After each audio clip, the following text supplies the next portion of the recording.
Welcome to Module 7, Advanced Photoshopping Overview. Congratulations, you guys have made it more than halfway through the course. Well done. This module is pretty fun because even though it's advanced, it doesn't necessarily mean that it's difficult.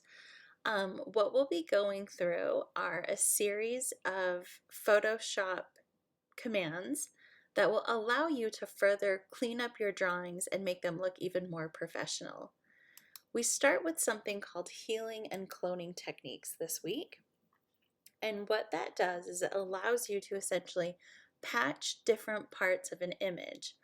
For example, we've got an image here of a soldier that you can restore. For example, we have a historic photo of a soldier that has some tears and folds on it that you'll be able to easily clean up using healing tools, and you'll be amazed at how quickly you can clean up this file. We'll also take a look at an image from an architectural firm that they took of their buildings that also needs to be cleaned up, and you can actually use objects within the drawing to clean it up. So for example, we have a light fixture that we don't want to see, and what we can do is take the sky and trees or surrounding it to cover that stuff up. So this is the light fixture that we're going to try to get rid of. And it's called stamping because what you do is you take the surrounding area and you kind of stamp it away.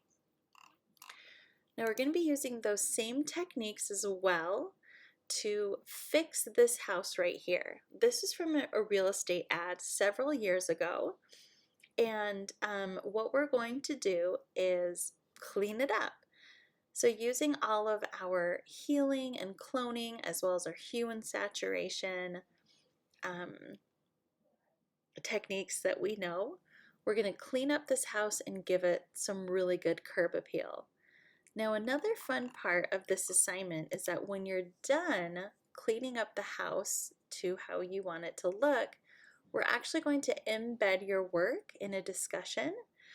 And once everybody gets their work uploaded, I am going to have everybody go through and like their favorite submission, and whoever gets best of show will go ahead and get some extra credit. So please have fun with it. I love seeing what you guys come up with. We're also going to do a Photoshop scene.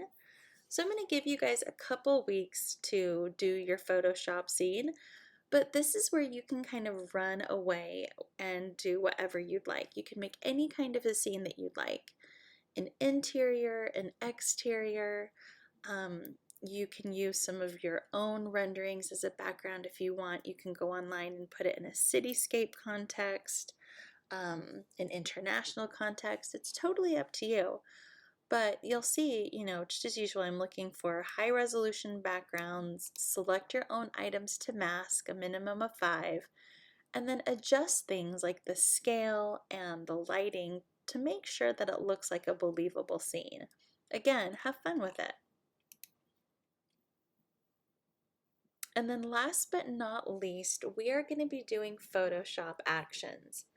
Now, as designers, we're not necessarily graphic designers, and actions are a great way to kind of fake being Photoshop pros. So I actually purchased this sketch art action for everybody, and with some downloading and some tweaks, you can see that you can change your photo from what we had when I first showed you to something like this. It's really fun to do, and it's kind of a great cheat to make it look like you worked a little bit harder than you did on some of your images.